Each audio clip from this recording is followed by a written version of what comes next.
Assalamualaikum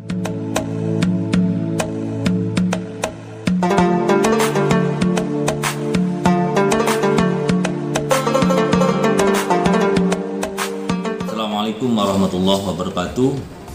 Nama saya Hairul Anhar dari SMA Negeri 1 Keraksaan. Dalam hal ini kami ikut berpartisipasi dalam kegiatan pembuatan video pembelajaran dalam rangka amal bakti Kementerian Agama Kabupaten Probolinggo yang ke-75. Pada kali ini kami akan mengangkat tema tentang masalah mewaris. Problem mewaris di masyarakat itu seringkali di dalam pembagiannya itu menggunakan beberapa cara, ada menggunakan hukum adat, ada menggunakan hukum agama, ada juga menggunakan hukum positif negara, dan masing-masing mempunyai cara tersendiri. Dalam hal ini bahwa kita sebagai umat Islam harus menggunakan hukum mewaris dalam membagi warisannya. Mungkin itu sekedar sebagai pengantar. Semoga video pembelajaran ini memberikan manfaat bagi siapa yang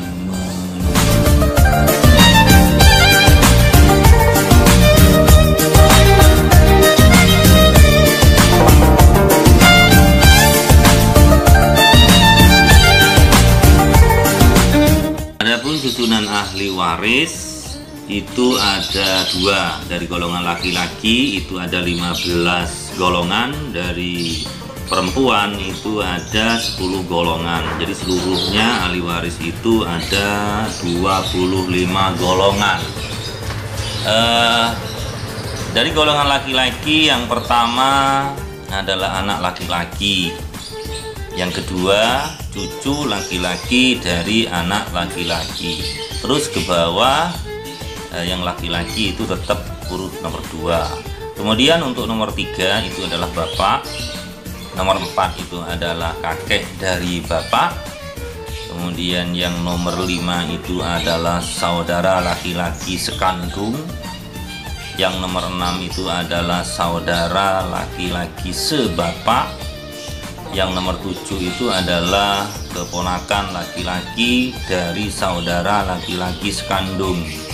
Kemudian yang nomor 8 adalah saudara keponakan laki-laki dari saudara laki-laki sebapak, dan seterusnya sampai 15. Sementara untuk yang golongan perempuan, yang nomor 1 itu adalah anak perempuan, yang kedua adalah cucu perempuan dari anak laki-laki, yang ketiga adalah ibu, yang keempat itu adalah nenek dari ibu, yang kelima itu adalah nenek dari bapak, dan seterusnya sampai 10. Jadi keseluruhnya adalah 25 golongan. Ahli waris itu dikelompokkan menjadi 2. Yang pertama adalah ahli waris yang masuk dawil furud, yang kedua adalah ahli waris yang masuk asobah.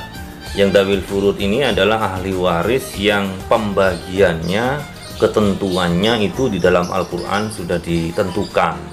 Sedangkan yang asobah itu adalah ahli waris yang hanya menunggu sisa, jadi menghabiskan sisa dari warisan setelah dibagi untuk dawil furud.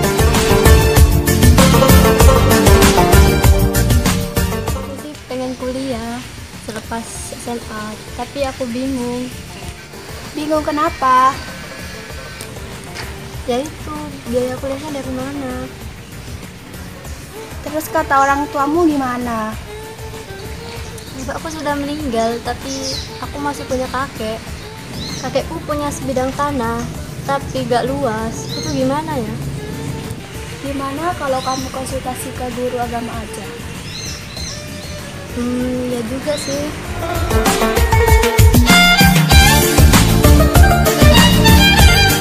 Assalamualaikum Pak, saya mau berkonsultasi. Waalaikumsalam warahmatullahi wabarakatuh. Gimana kabarnya nak? Ada apa? Jadi begini Pak, saya mau kuliah, tapi saya tidak memiliki dana. Tapi saya punya kakek Pak, dan kakek saya tuh punya sebidang tanah. Apakah saya bisa menerima warisan dari kakek saya Pak untuk biaya kuliah saya? Nah, bapakmu masih ada? Ini kakek dari ayah saya, dan ayah saya sudah meninggal. Oh, bapakmu sudah meninggal. Nah, kalau bapakmu sudah meninggal, maka kamu mempunyai hak waris dari kakekmu. Berdasarkan ketentuan agama, maka apabila cucu perempuan dari anak laki-laki, bila kamu hanya seorang diri, maka kamu mendapatkan setengah dari harta warisan sang kakek, sehingga itu mungkin bisa buat biaya kuliahmu nanti.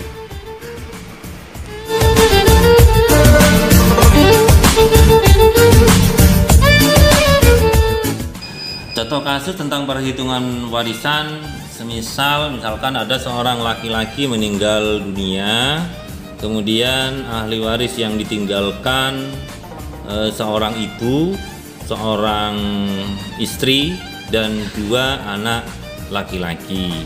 Maka dalam perhitungan ini harus ditentukan jatahnya ibu berapa. Dalam hal ini adalah ibu mendapatkan warisan dari anak yang ditinggalkannya adalah sebesar 1/6.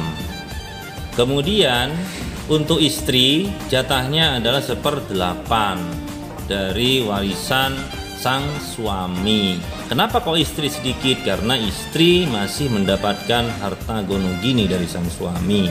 Kemudian untuk 2 anak ini tidak termasuk ke dalam golongan dawil furud, tapi masuk ke dalam golongan asobah, yaitu menunggu sisa dari harta warisan setelah dibagi untuk ibu dan istrinya.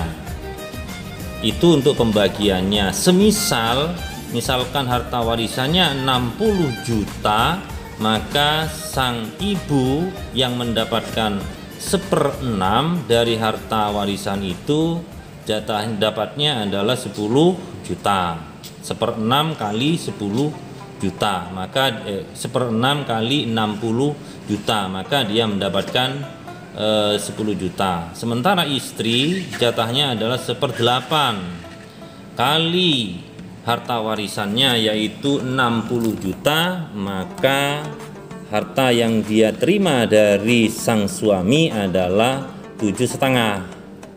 Kemudian untuk 2 anak ini adalah mengambil posisi asobah, yaitu menunggu sisa dari pembagian ibu dan istri.